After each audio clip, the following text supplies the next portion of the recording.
साथियों, स्वागत है आपका पीडब्ल्यू के इस यूट्यूब प्लेटफॉर्म पर। और साथियों, जो हमने बिहार दरोगा की एक सीरीज़ शुरू की है, कल वाली वीडियो में उसमें हमने 41 क्वेश्चन तक सॉल्व कर लिए थे। आइए आज 42वें क्वेश्चन से हम बनाते हैं। तो पहला क्वेश्चन है, प्रथम विश्व युद्ध का तत्कालिक कारण क्या था? प्रथम विश्व युद्ध का तत्कालिक कारण क्या था? तो विलियम कैसर की नीति थी, या फिर परस्पर विरोधी गुट था, या फिर शस्त्रीकरण की होड़ थी, या फिर ऑस्ट्रियन राजकुमार फर्डिनेंड की हत्या थी? तो सही आंसर इसका होगा ऑस्ट्रियन राजकुमार फर्डिनेंड की हत्या। ठीक है, तो इनकी हत्या को ऑस्ट्रिया ने सर्बिया का षड्यंत्र बताया।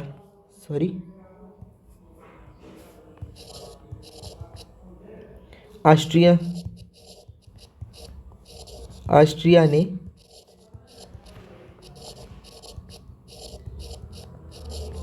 सर्बिया का षड्यंत्र बताया। और इनकी हत्या कब हुई थी? तो इनकी हत्या हुई थी 28 जून 1914 को। तो इम्पॉर्टेंट क्वेश्चन बन जाता है, प्रथम विश्व युद्ध का तत्कालीन कारण क्या था? तो ऑस्ट्रियन राजकुमार फर्डिनेंड की हत्या। अगले क्वेश्चन में चलते हैं। नवनिर्वाचित लोकसभा में तत्कालिक अध्यक्ष किसे चुना जाता है? ऑप्शन ए लोकसभा के वरिष्ठतम सदस्य, दूसरा भूतपूर्व अध्यक्ष को, तीसरा प्रधानमंत्री द्वारा मनोनीत सदस्य को, या फिर चौथा राज्यसभा के वरिष्ठ सदस्य को। तो इसका जो सही आंसर है वो होगा ऑप्शन नंबर ए, लोकसभा के वरिष्ठतम सदस्य को नवनिर्वाचित लोकसभा में तत्कालिक अध्यक्ष के तौर पर चुना जाता है। ठीक है, चलते हैं अगले क्वेश्चन पे। कौन सा देश G20 का सदस्य नहीं है? तो G20 के बारे में आपको पता होना चाहिए कि 2023 में ये भारत में हुआ था, भारत में हुआ है। ठीक है, 2024 में अगला कहाँ होगा? जो अगला G20 है वो कहाँ होगा? तो ब्राज़ील में होगा। ठीक है, और जान लेते हैं। तो कौन सा G20 का सदस्य नहीं है? भारत है, तुर्की है और फ्रांस भी है। बांग्लादेश इसका सही आंसर हो जाएगा, बांग्लादेश सदस्य नहीं है। बांग्लादेश को हमने इनवाइट किया था एज ए गेस्ट के रूप में। तो देखते हैं G20 में कितने देश हैं। तो G20 में हमारे 19 देश हैं।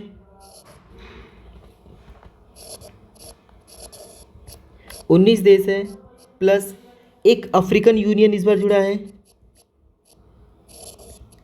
अफ्रीकी यूनियन, और एक हमारा है यूरोपीय संघ। तो ये लोग मिलके G20 का निर्माण करते हैं, यूरोपीय संघ। ठीक है, 19 देश है इसमें, एक अफ्रीकी यूनियन है और एक यूरोपीय संघ मिलकर G20 हमारे बनाते हैं। इसमें कौन कौन से देश हैं? तो इसके देशों के नाम को एक बार देख लेते हैं।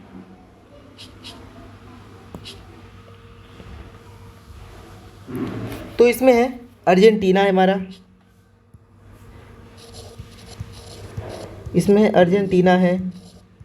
अर्जेंटीना के बाद ऑस्ट्रेलिया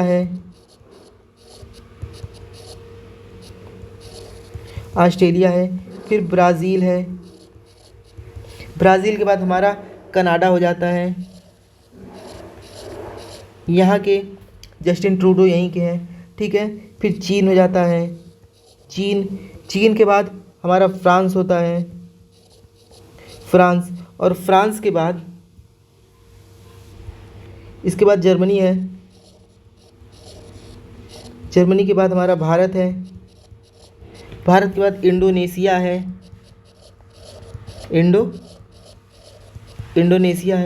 इंडोनेशिया के बाद हमारा इटली है, इटली के बाद जापान है, जापान के बाद कोरिया है, कोरिया के बाद हमारा चेक गणराज्य एक है, चेक गणराज्य। फिर चेक गणराज्य के बाद हमारा सऊदी अरब है, सऊदी अरब के बाद हमारा अमेरिका है, ठीक है। इसके बाद हमारा कौन सा है, मैक्सिको है अमेरिका के नीचे, मैक्सिको। और मैक्सिको के साथ ही हमारा साउथ अफ्रीका है, दक्षिण अफ्रीका, दक्षिण अफ्रीका। और यूनाइटेड किंगडम एक हो जाता है, और एक हो जाता है तुर्की, जिसका वर्तमान में नाम इसका भी नाम बदल गया है, इसका भी नाम बदलकर तुर्की हो गया है, तुर्की। ठीक है। तो G20 में इतने देश हैं, अर्जेंटीना, ऑस्ट्रेलिया, ब्राज़ील, कनाडा, चीन, France, Germany, Bharat, Indonesia, Italy, Japan, Korea, चेक गणराज्य, सऊदी अरब, USA, मैक्सिको, दक्षिण अफ्रीका, UK, तुर्की और तुर्की। ठीक है।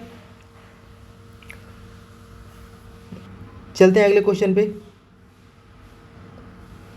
निम्नलिखित में से कौन सा पादप युग में उभयलिंगी पुष्प होते हैं? किस पादप युग में उभयलिंगी पुष्प होते हैं? तो इसका सही आंसर है ऑप्शन नंबर ए, गुड़हल तथा सरसों। इसमें पुरुष तथा मादा दोनों के इसमें गुण होते हैं। ठीक है। चलते हैं अगले क्वेश्चन पे। टोक्यो ओलंपिक में सुमित नागल ने भारत का प्रतिनिधित्व किया है। सुमित नागल का खेल पूछ रहा है, तो कुश्ती, हॉकी, मुक्केबाजी या फिर टेनिस? तो सुमित नागल जो है वो सुमित नागल टेनिस से संबंधित खिलाड़ी हैं, सुमित नागल टेनिस से संबंधित खिलाड़ी हैं। ठीक है। आगे चलते हैं। भौगोलिक अनुसंधान में किस देश ने यूरोप को नेतृत्व प्रदान किया था? जब समुद्री मार्ग के रास्ते की खोज हो रही थी तो उस समय यूरोप को किस देश ने नेतृत्व प्रदान किया था? तो इसका सही आंसर हो जाएगा पुर्तगाल। पुर्तगाल ने नेतृत्व प्रदान किया था। और परिणाम स्वरूप 1488 में बार्थोलोमियो डियास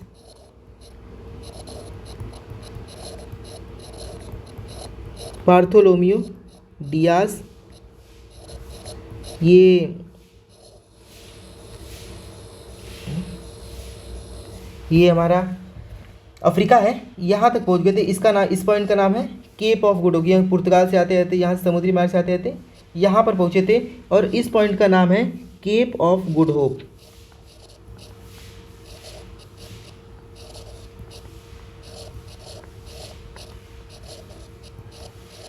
ठीक है। सबसे पहले यहाँ पर ये पहुँचे, फिर उसके बाद क्या हुआ, 1492 ईस्वी में कोलंबस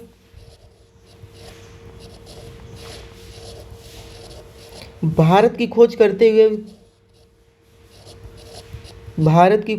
हुए अमेरिका पहुंच गया।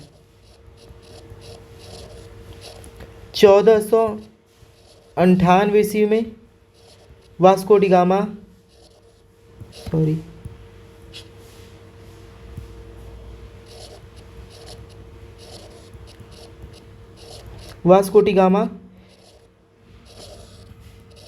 ने भारत की खोज नहीं की, भारत के समुद्री मार्ग की खोज की। भारत तो पहले से ही था, भारत के समुद्री मार्ग की खोज की। ठीक है।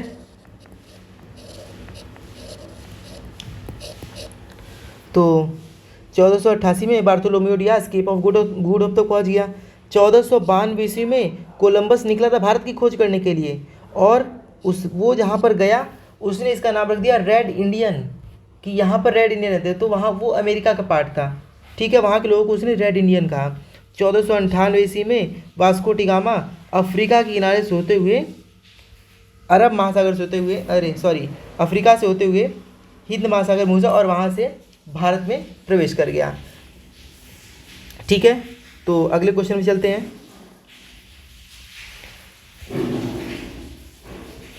विधान परिषद वाले राज्यों की विधान परिषद के सदस्यों की कुल संख्या उस विधानसभा के सदस्यों की कुल संख्या के अधिक नहीं होनी चाहिए। 1/4 से अधिक नहीं होनी चाहिए, 1/3 से अधिक नहीं होनी चाहिए, 2/3 से अधिक नहीं होनी चाहिए, या फिर 1/6 से अधिक नहीं होनी चाहिए।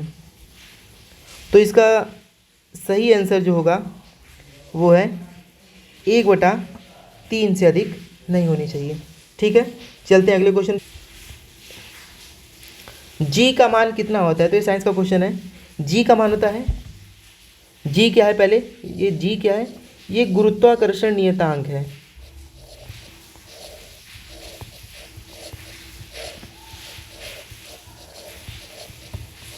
ये गुरुत्वाकर्षण नियतांक, इसका मान हर जगह समान रहता है और इसका मान क्या होता है 6.67 गुणे 10 पे घाते -11 न्यूटन मीटर स्क्वायर प्रति किलोग्राम स्क्वायर। और जब इसी को हम आगे बढ़ा देंगे तो इसका नाम होगा 6.67 गुणे 10 पे घाते -11 न्यूटन मीटर स्क्वायर। और ये किलोग्राम को ऊपर लाएंगे तो ये जो 2 है ये -2 में बदल जाएगा, किलोग्राम इनवर्स 2। ठीक है, तो ये ऑप्शन कहाँ है, option number D. Option number D is the correct answer. ठीक है, समझ में आ रहा होगा। चलते हैं अगले क्वेश्चन की तरफ। तो गुरुजी लोग ये क्वेश्चन पूछा है कि डेमोस शब्द का तात्पर्य है जनता से, शासन से, कानून से या फिर इच्छा से। तो डेमोस शब्द यहाँ पे आया है किससे, डेमोक्रेसी से।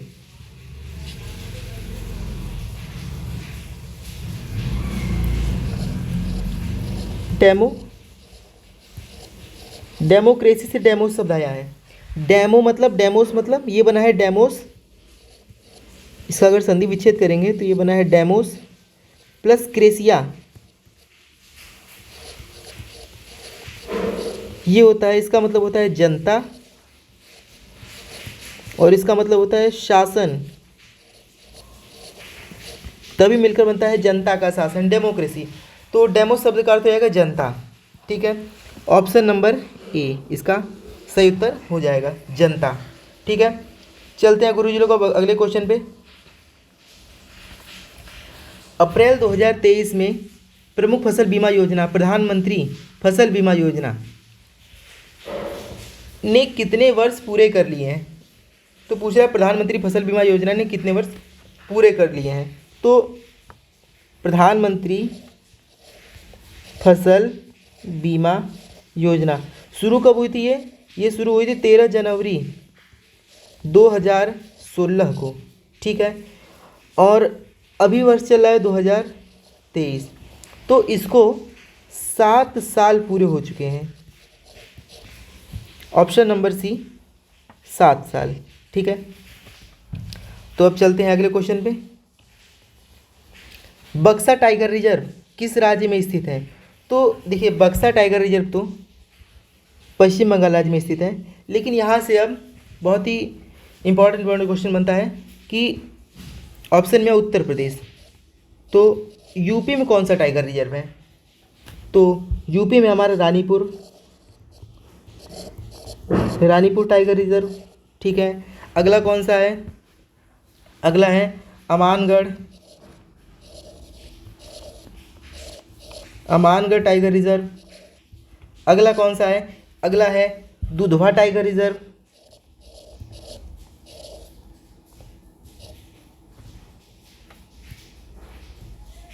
अगला है हमारा दुधवा टाइगर रिजर्व। ठीक है, इसके बाद कौन सा है, इसके बाद हमारा है पीलीभीत टाइगर रिजर्व।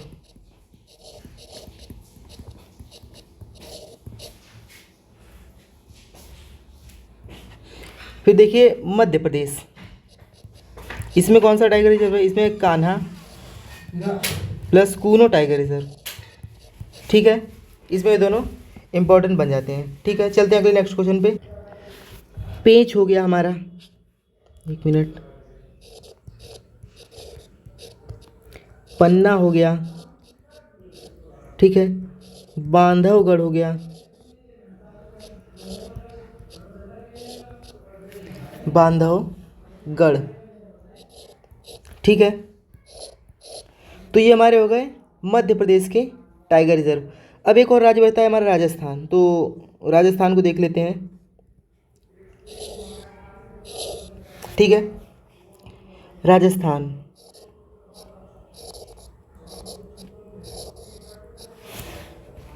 राजस्थान में हमारा कौन कौन से है, हमारा रणथंभौर है, मुकुंदरा हिल्स है, रणथंभौर,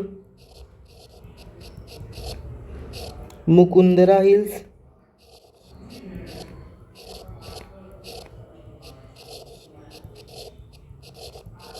ठीक है। रणथंभौर हो गया, हमारा मुकुंदरा हिल्स हो गया, और इसके बाद एक सरिस्को एक और है, सरिस्को, और एक और याद रख लीजिए रामगढ़ विषधारी, विषधारी। ठीक है, रामगढ़ विषधारी ये जो है हमारे टाइगर रिजर्व हो जाते हैं राजस्थान के। ठीक है, और यूपी के हमारे ये सब टाइगर रिजर्व हैं, और मध्य प्रदेश के कान्हा गुनो पेंच। ठीक, तो अगले क्वेश्चन पे हम चलते हैं। अगला क्वेश्चन हमारा है, संविधान के अनुच्छेद 25 से संबंधित है। तो संविधान का अनुच्छेद 25 संबंधित है समानता से, स्वतंत्रता से, धर्म की स्वतंत्रता से, या फिर शिक्षा से। तो संविधान का अनुच्छेद 25 किससे संबंधित है? देखिए, तो संविधान का भाग 3 के अंतर्गत आता है मूल अधिकार। ठीक है, मूल अधिकार लिया कहाँ से गया है ये? तो ये हमने अमेरिका से लिया है, अमेरिका से हमने लिया है। एक और बात, विश्व का पहला लिखित संविधान, विश्व का पहला लिखित संविधान ये अमेरिका का है। विश्व का सबसे पहला लिखित संविधान अमेरिका का, और ये सबसे पतला संविधान भी है, 8-10 या 12 पेज होंगे। ठीक, इसके बाद मूल अधिकार आर्टिकल कौन से हैं? देखिए, मूल अधिकार हमारे संविधान में, मूल अधिकार भाग 3 में तो हैं, भाग 3 में है, लेकिन अनुच्छेद जो इसका हो जाता है आर्टिकल 12 से 35 के अंदर संविधान में मूल अधिकार की चर्चा हुई है। ठीक है, 12 में क्या है? 12 में मूल अधिकार की परिभाषा दिया गया है। और अब मूल अधिकार हमारे पहले 7 प्रकार के थे, लेकिन वर्तमान में अभी 6 प्रकार के हैं। तो कौन कौन से 6 प्रकार हैं उसको एक बार देख लेते हैं। ठीक, देखिए, पहला है समानता का अधिकार।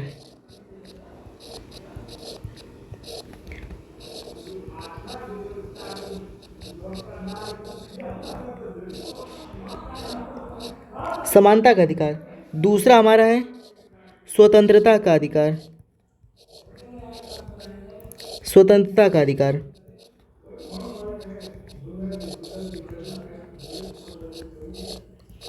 ठीक है, तीसरा है हमारा शोषण के विरुद्ध अधिकार,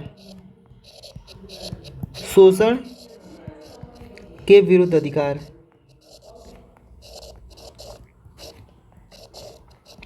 आपका कोई शोषण नहीं कर पाएगा। अगला हमारा है धार्मिक स्वतंत्रता का अधिकार, धार्मिक स्वतंत्रता का अधिकार। ठीक है, एक है शिक्षा या फिर स्वास्थ्य संबंधी अधिकार, सांस्कृतिक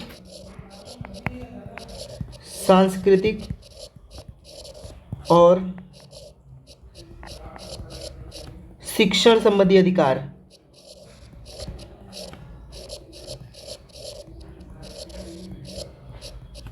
शिक्षण संबंधी अधिकार।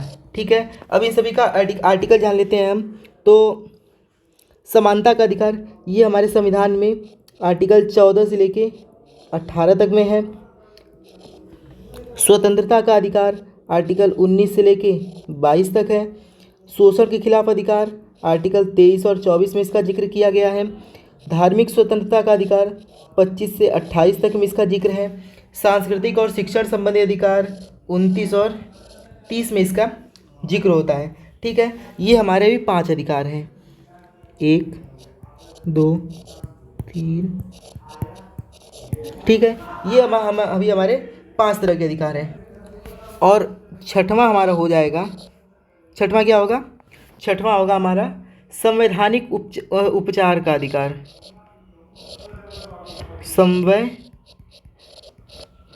संवैधानिक उपचार का अधिकार।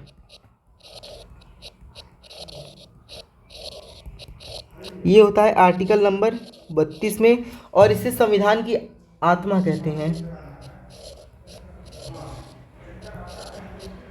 संविधान की आत्मा,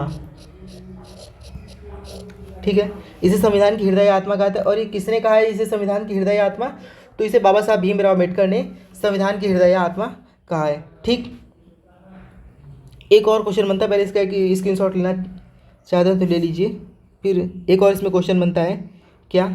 एक मिनट, देखिए इसमें अब एक और सवाल क्या बनेगा कि संपत्ति का अधिकार, जो कि 7वां मौलिक अधिकार था, संपत्ति का अधिकार,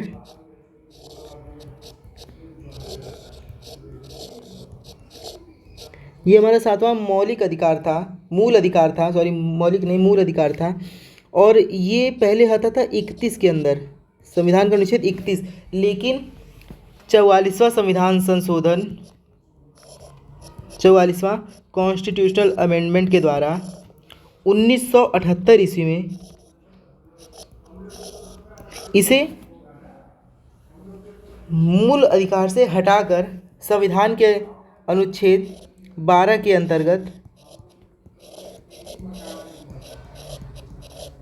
एक संवैधानिक अधिकार बना दिया, और इसको आर्टिकल 300A के अंतर्गत रख दिया गया है। ठीक है, तो इसका सही आंसर हो जाएगा हमारा संविधान का अनुच्छेद 25 संबंधित है, तो 25 संबंधित है धर्म की स्वतंत्रता से, धार्मिक स्वतंत्रता का अधिकार, ये मैंने आपको थोड़ी देर पहले बताया था। ठीक, तो चलते अगले क्वेश्चन पे। नामीबिया मरुस्थल है, नामीबिया कहाँ का मरुस्थल है? तो देखिए नामीबिया जो है वो मरुस्थल है, ये तो नामीबिया अफ्रीका का मरुस्थल है, नामीबिया मरुस्थल अफ्रीका में है। और आपको एक और बात इसमें जाननी पड़ेगी, इसमें यूरोप एक ऐसा महाद्वीप है जिसमें कोई भी मरुस्थल नहीं है। ये क्वेश्चन पूछा जाता है कई बार, कोई भी मरुस्थल मतलब मरी हुई भूमि जिसमें न खेती हो सकती है न ही कुछ, मरुस्थल है। ठीक है, अगला क्वेश्चन आता है, क्या उत्तरी अमेरिका में क्या कोई मरुस्थल है? अगला क्वेश्चन आता है, उत्तरी अमेरिका में कोई मरुस्थल है? तो हाँ, उत्तरी अमेरिका हमारा, देखिए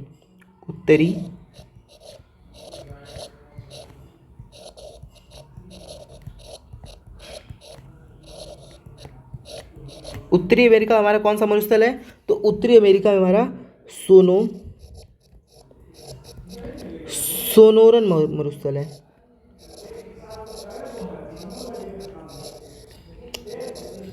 ठीक है, अब अगला ऑप्शन क्या है? ऑस्ट्रेलिया। क्या ऑस्ट्रेलिया में कोई मरुस्थल है? जी हाँ, ऑस्ट्रेलिया में मरुस्थल है।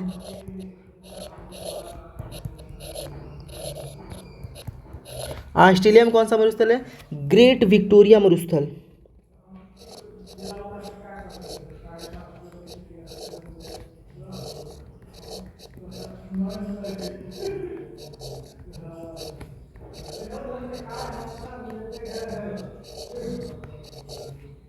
ग्रेट विक्टोरिया मरुस्थल, ये ऑस्ट्रेलिया में हमारा है। ठीक, अगला क्वेश्चन भी अब चलते हैं, तो इसका सही आंसर हो जाएगा नामीबिया मरुस्थल कहाँ है?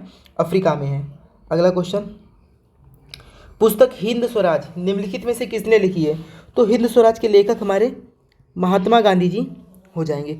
ठीक है, महात्मा गांधी जी की अन्य रचनाएं कौन सी है?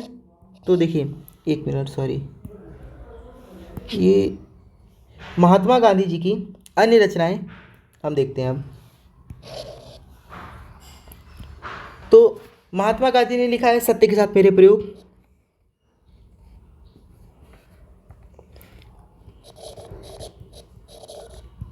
सत्य के साथ मेरे प्रयोग, और इन्होंने ये लिखा था यरवदा जेल में, जो कि कहाँ है? महाराष्ट्र में है। और इसमें इन्होंने अपने जन्म से लेकर, ये इनकी एक आत्मकथा है, जन्म से लेकर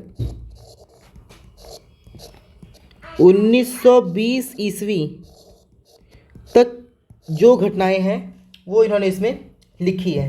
ठीक है, आगे चलते हैं। देखिए अगला क्वेश्चन यहाँ पर, बाल गंगाधर तिलक, क्या तिलक ने कोई पुस्तक लिखी? तो देखिए तिलक, इन्होंने 2 अखबारों का प्रकाशन किया। कौन कौन सा? केसरी और दूसरा मराठा। अब इनकी भाषाएं पूछी जाती हैं। केसरी भाषा था हिंदी, केसरी हिंदी भाषा में प्रकाशित था, और मराठा इंग्लिश में। और इनका एक बहुत प्रसिद्ध नारा है, स्वराज मेरा जन्मसिद्ध अधिकार है।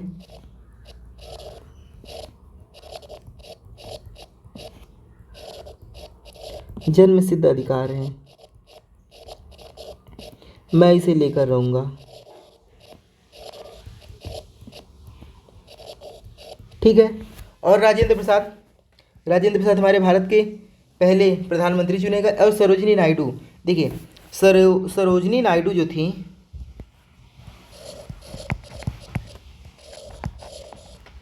सरोजिनी नायडू ये वर्तमान में जो उत्तर प्रदेश है वहाँ की प्रथम राज्यपाल बनी। ठीक है, उत्तर प्रदेश की ये प्रथम राज्यपाल बनी। कब से कब तक रही?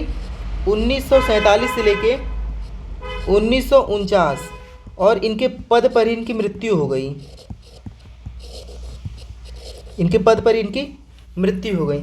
ठीक है, तो इस क्वेश्चन का सही आंसर हो जाएगा option number A, Mahatma Gandhi. चलते हैं अगले क्वेश्चन पे।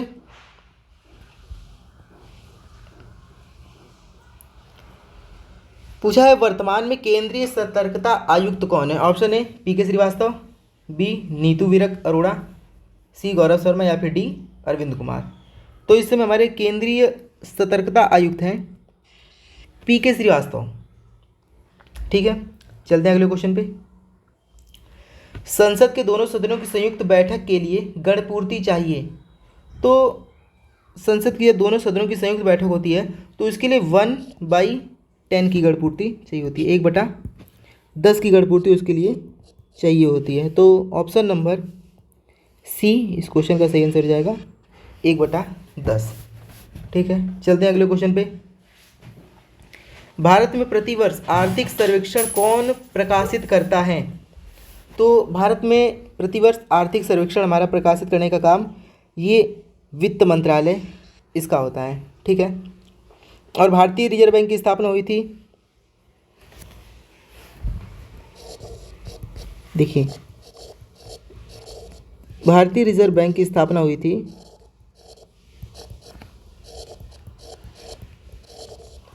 1935 ईस्वी में। ठीक, और रिजर्व बैंक क्या करता है? तो ये हमारा रेपो रेट जारी करता है। ठीक है, अगले क्वेश्चन पे चलते हैं। संसाधन जो वर्षों के उपयोग से समाप्त हो जाते हैं उसे कहते हैं। तो जो संसाधन उपयोग करने से समाप्त हो जाते हैं उसे क्या कहते हैं? ऑप्शन ए है नवीकरणीय संसाधन, बी अनवीकरणीय संसाधन, सी संरक्षित, या फिर डी आरक्षित। तो नवीकरणीय संसाधन उन्हें कहते हैं जिसका हम एक बार उपयोग कर लें और उसको दोबारा बना लें, और ऑप्शन बी इसका सही आंसर होगा, अनवीकरणीय संसाधन।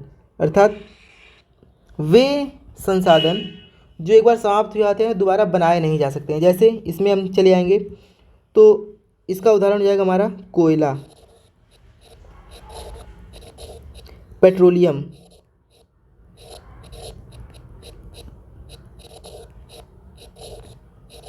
कोयला और पेट्रोलियम, और गैस,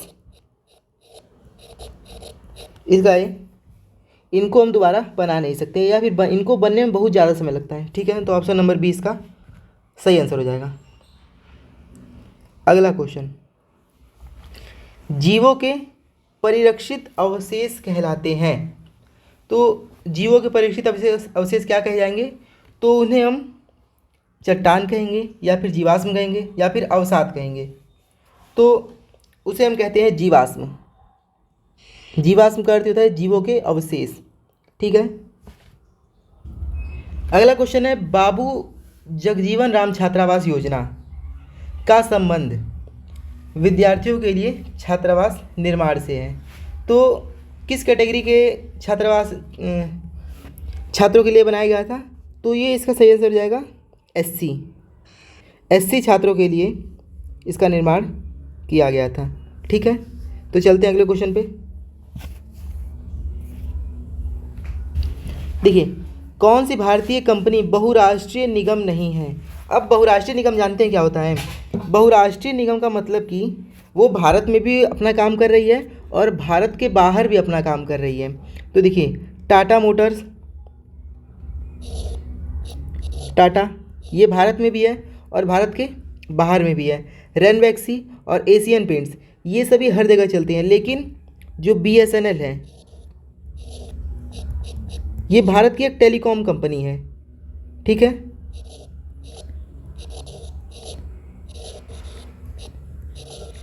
ये भारत की एक टेलीकॉम कंपनी है, तो ये भारत के अंदर ही काम करती है बीएसएनएल। ठीक है। तो इसका सही आंसर हो जाएगा बीएसएनएल।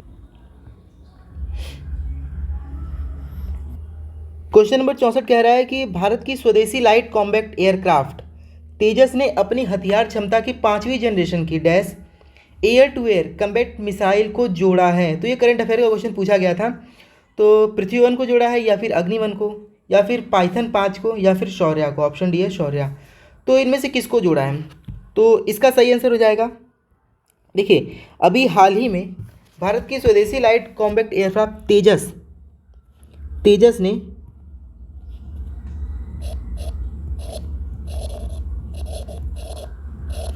तेजस ने किसको जोड़ा है? तेजस ने इस समय जोड़ा है पाइथन 5 को। एक मिनट, वो थोड़ी सी ब्राइटनेस की दिक्कत थी। तो पाइथन 5 को भी तेजस ने हाल ही में अपने 5वीं जनरेशन के तहत जोड़ा है। तो इसका सही आंसर हो जाएगा ऑप्शन नंबर बी, पाइथन 5। अगले क्वेश्चन पे चलते हैं। अगला क्वेश्चन है, बिहार के कौन से राज्यपाल भारत के राष्ट्रपति बने थे? तो देखिए, option number A Pratibha Devi Singh Patil, Pranab Mukherjee या फिर एपीजे अब्दुल कलाम या फिर रामनाथ कोविंद। तो चलते हैं ऑप्शन नंबर, देखिए ए क्या के एक का ऑप्शन है प्रतिभा पाटिल। ये क्या थी?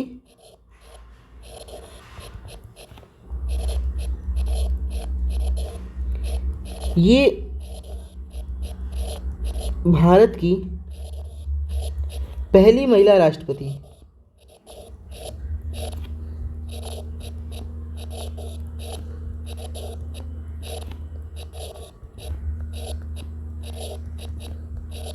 ये हमारे भारत की पहली महिला राष्ट्रपति थी।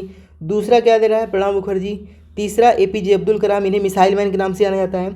और ऑप्शन डी रामनाथ कोविंद, ये भारत के राष्ट्रपति बनने से पहले बिहार के राज्यपाल थे। ठीक है। चलते हैं अगले क्वेश्चन पे हम। नाथपा झाड़की हाइडल पावर प्रोजेक्ट भारत के किस राज्य में स्थित है? तो चलिए उससे पहले आप बता दीजिए,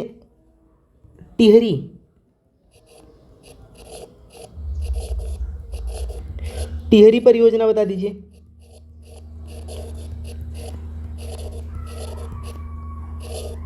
ठीक है। और इसका जो सही आंसर हो जाएगा वो है नाथपा। ये कहाँ है? तो ये हिमाचल प्रदेश।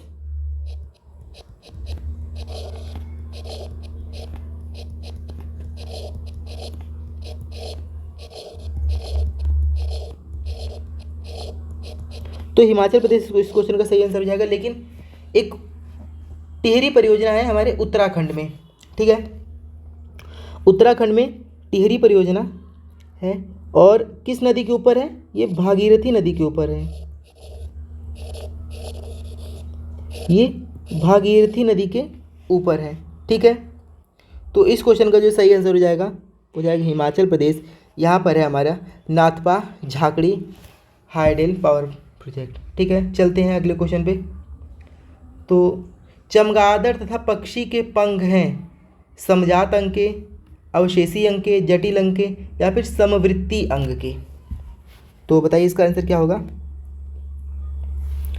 तो इसका आंसर ऑप्शन नंबर बी समवृत्ति अंग इसका सही आंसर हो जाएगा। ठीक है,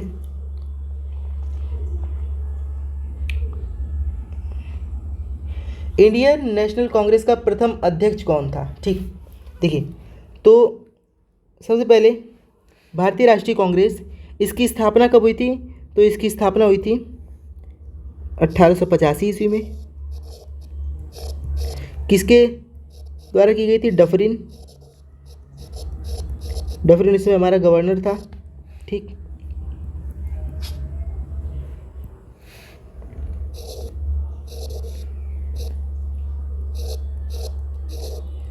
ठीक है, और कहाँ हुई थी ये। तो बम्बई में हुई थी।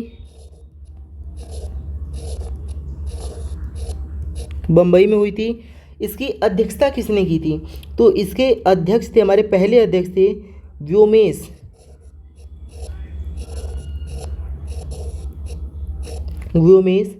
चंद्र बनर्जी।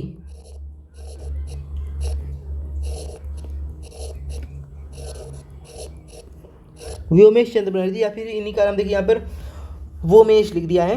तो इसका सही आंसर हो जाएगा ऑप्शन नंबर सी व्योमेश चंद्र बनर्जी। ठीक है, और जानते हैं कि भारतीय राष्ट्रीय कांग्रेस की दूसरी बैठक कहाँ हुई थी। तो कलकत्ता में हुई थी, दूसरी बैठक हुई थी कलकत्ता में। ठीक है, तीसरी बैठक कहाँ हुई थी। मद्रास में।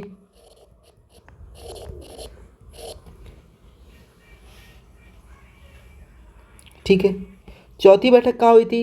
इलाहाबाद में।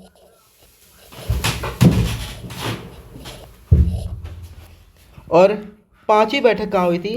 पांचवी बैठक फिर से कलकत्ता में हुई थी। ठीक है, चलते हैं अगले नेक्स्ट क्वेश्चन पे। E20 क्या है। तो E20 क्या है। ऑप्शन नंबर ए पर्यावरण बचाने के 20 लक्ष्य हैं, बी है आर्थिक सुधार, सी आर्थिक समूह, या फिर डी अल्कोहल मिश्रित पेट्रोल। तो इसका जो सही आंसर हो जाएगा वो है अल्कोहल मिश्रित पेट्रोल। ठीक है, अब ये क्या दिया गया है। तो इसका उद्देश्य है कि पेट्रोल में 20% एथेनॉल मिलाना है।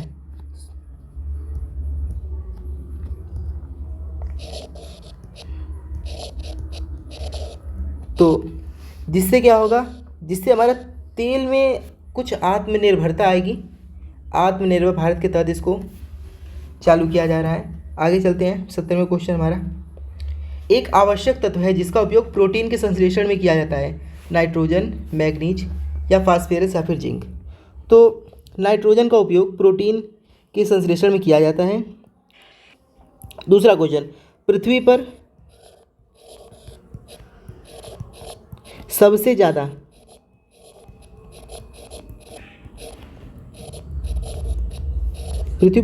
कितना परसेंट।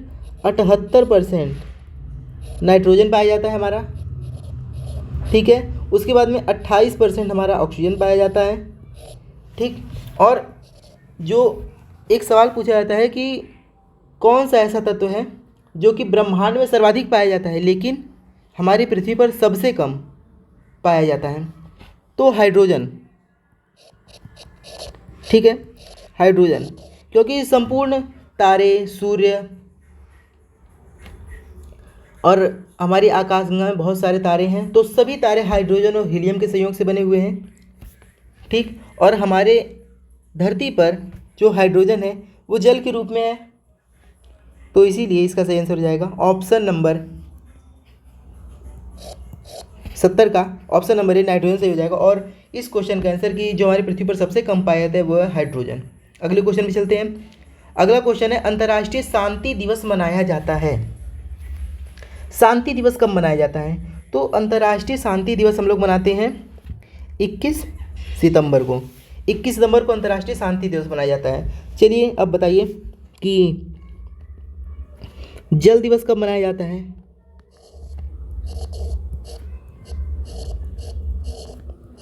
जल दिवस कब मनाया जाता है?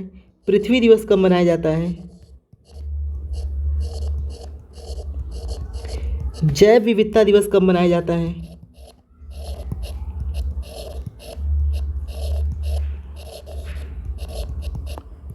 जैव विविधता दिवस, जैव विविधता दिवस कब मनाया जाता है? नेवी डे कब मनाया जाता है? हमारी आर्मी डे कब मनाया जाता है?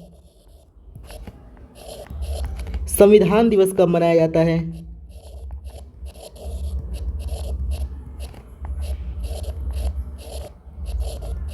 संविधान दिवस कब मनाया जाता है? ठीक है। मतदाता दिवस कब मनाया जाता है? मतदाता दिवस।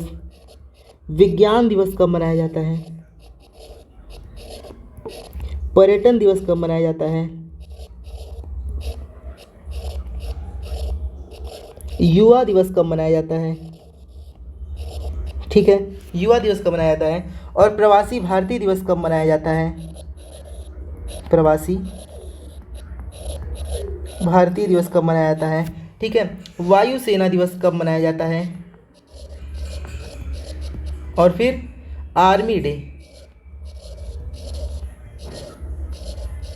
ये सभी क्वेश्चन में बार बार रिपीटेड हैं, विभिन्न परीक्षाओं में ये पूछे गए हैं। तो देखिए, जल दिवस, जल दिवस कब मनाया जाता है? तो जल दिवस जो है हमारा मनाया जाता है 22 मार्च। 22 मार्च को मनाया जाता है जल दिवस। पृथ्वी दिवस कब मनाया जाता है? 22 अप्रैल। ठीक है। जैव विविधता दिवस कब मनाया जाता है? 22 मई। ठीक। अगला क्वेश्चन है नेवी डे। तो नेवी डे हम मनाते हैं 4 दिसंबर। ठीक है। आर्मी डे, आर्मी डे हम मनाते हैं 15 जनवरी को आर्मी डे मनाते हैं। संविधान दिवस हम मनाते हैं 26 नवंबर, क्योंकि 26 नवंबर 1949 ईस्वी को हमारा संविधान बनकर तैयार हो गया था, तो इसीलिए इसे हम संविधान दिवस के रूप में मनाते हैं। अगला क्वेश्चन है मतदाता दिवस। तो मतदाता दिवस हम मनाते हैं 25 जनवरी को। विज्ञान दिवस कब मनाते हैं? विज्ञान दिवस हम मनाते हैं 28 फरवरी को। और इस दिन क्या हुआ था? इस दिन रमन प्रभाव की खोज की गई थी। ठीक है। वैज्ञानिक का नाम रमन था, उन्होंने अपने नाम पर रखा, सीवी रमन था, उन्होंने अपने वैज्ञानिक नाम पर रखा इसका नाम रमन प्रभाव। 28 फरवरी को इस दिन खोजी थी। पर्यटन दिवस, पर्यटन दिवस भी 25 जनवरी को ही हम मनाते हैं। ठीक है। युवा दिवस, तो इस दिन स्वामी विवेकानंद का जन्म हुआ था 12 जनवरी को। 12 जनवरी को मनाते हैं युवा दिवस। प्रवासी भारतीय दिवस, इस दिन महात्मा गांधी जी अफ्रीका से भारत आए थे। 9 जनवरी को प्रवासी भारतीय दिवस मनाते हैं। वायुसेना दिवस, वायुसेना दिवस कब है? 8 अक्टूबर। Glory to touch the sky इसकी थीम होती है, तो 8 अक्टूबर। आर्मी डे, ये रिपीट हो गया, 15 जनवरी को आर्मी डे मनाया जाता है। ठीक है। तो ये दिवस बहुत ही महत्वपूर्ण बन जाते हैं, क्योंकि ये किसी न किसी परीक्षा में हर बार पूछे गए हैं। तो चलते हैं अगले क्वेश्चन पे। बड़े स्क्रीन पर जेम्स बॉन्ड की भूमिका निभाने वाले प्रथम अभिनेता कौन थे?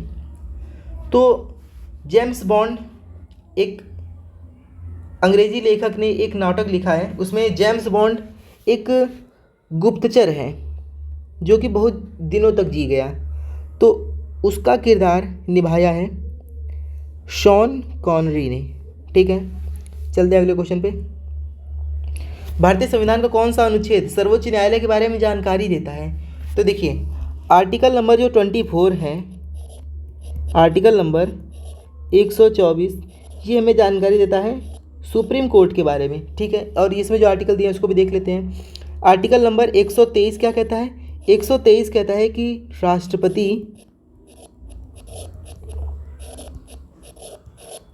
अध्यादेश जारी कर सकता है? अध्यादेश जारी कर सकता है। राष्ट्रपति अध्यादेश जारी कर सकता है। आर्टिकल नंबर 153 क्या कहता है? देखिए 153 में क्या है? 153 इसमें राज्यपाल का जिक्र आता है और कहा गया है कि प्रत्येक राज्य में एक राज्यपाल होगा। आर्टिकल नंबर 213 इसमें क्या कहा गया है? तो इसमें है राज्यपाल की अध्यादेश शक्ति, मतलब राज्यपाल इसमें अध्यादेश जारी कर सकता है अपने राज्य के अंदर। राज्यपाल की अध्यादेश शक्ति, ठीक है। तो इसका सही आंसर जो हो जाएगा वो है भारतीय संविधान में कौन सा अनुच्छेद सर्वोच्च न्यायालय के बारे में जानकारी देता है? तो आर्टिकल नंबर 124, ठीक है। चलते हैं अगले क्वेश्चन पे। अगला क्वेश्चन है आईपीएल 2023 की विजेता टीम कौन सी थी? तो आईपीएल 2023 की जो विजेता टीम थी वो थी हमारी चेन्नई सुपर किंग, ठीक है। अब चेन्नई सुपर किंग के कप्तान कौन थे? वो थे MS धोनी। उप विजेता टीम कौन सी रही है? आईपीएल की उप विजेता टीम जो रही है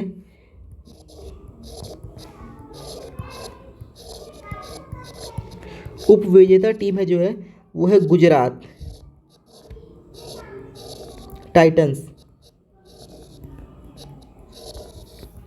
इसके कप्तान कौन है? इसके कैप्टन है हार्दिक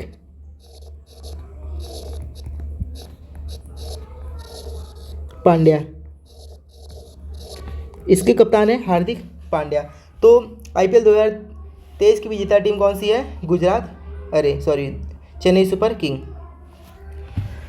गांधी जी ने सत्याग्रह आंदोलन प्रारंभ किया, तो इसका सही वाक्य हमको बनाना है। तो देखिए गांधी जी ने सत्याग्रह आंदोलन प्रारंभ किया, तो इसका जो ट्रांसलेशन हो जाएगा वो होगा गांधी जी स्टार्टेड द सत्याग्रह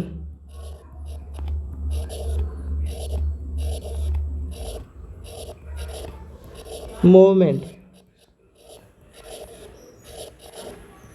तो देखिए इससे कौन सा मिलता है? गांधी जी बिगन नहीं, गांधी जी स्टार्टेड सत्याग्रह मूवमेंट, ये सही है। और गांधी जी स्टार्टेड सत्याग्रह रिवॉल्यूशन, गांधी जी स्टार्टेड सत्याग्रह रिवॉल्यूशन, तो ये सब नहीं। और रिवॉल्यूशन मतलब क्रांति हो जाएगा, उन्होंने आंदोलन शुरू किया था, ठीक है।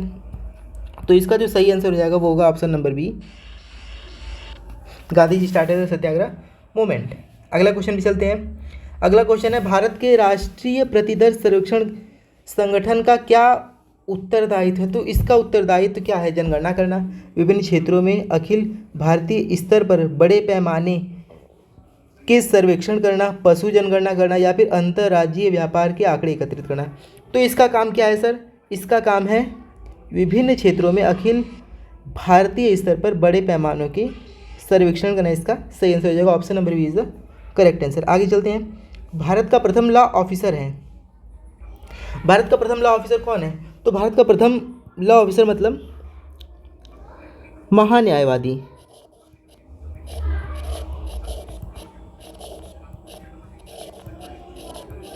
ठीक है, महान्यायवादी, या फिर इसको कहते हैं अटॉर्नी जनरल।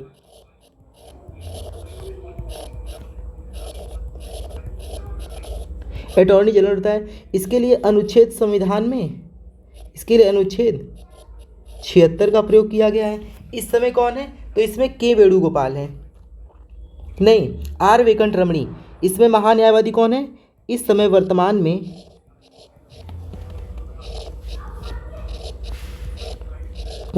में आर वेंकट रमणी।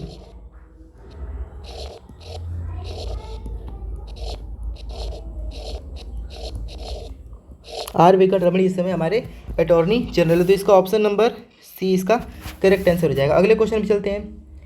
NVS 01 तो क्या है? तो NVS 01 एक सैटेलाइट है, NVS 01 एक उपग्रह है। ऑप्शन नंबर डी इसका सही आंसर हो जाएगा। अगले क्वेश्चन पे चलते हैं। बोस्कियान, गुलजार एवं गुलजार एक हिंदी पुस्तक किसके द्वारा संकलित की गई है? तो ये पुस्तक संकलित की गई है तो किरण देसाई, यशवंत व्यास, गीता चतुर्वेदी और दिव्या प्रकाश दुबे। तो जो ये पुस्तक लिखी गई है वो लिखी गई है यशवंत व्यास के द्वारा। ठीक है, अगले क्वेश्चन पे चलते हैं। अगला क्वेश्चन है बोस की ये दोबारा वही रिपीट क्वेश्चन हो गया है। 81वां क्वेश्चन कौन सा है? नौजवान भारत सभा की स्थापना किसने की? नौजवान भारत सभा की स्थापना, तो ये स्थापना इसकी की गई थी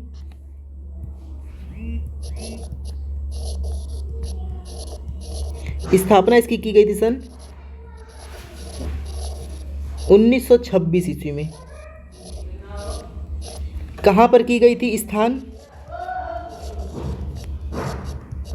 क्या था सर? तो गुरुजी स्थान था पंजाब। किसके द्वारा की गई थी? संस्थापक इसका कौन है? तो संस्थापक हमारे भगत सिंह।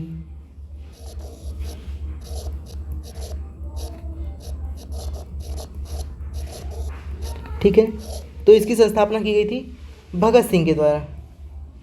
तो आज के लिए इतना ही रखते हैं और आशा करते हैं आपने इस वीडियो से कुछ ना कुछ ज़रूर सीखा होगा। और अगर कुछ सीखा है तो चैनल को सब्सक्राइब करिए और इस वीडियो को 1-2 लोगों को शेयर कर दीजिए। धन्यवाद, मिलते हैं अगले वीडियो में। जय हिंद।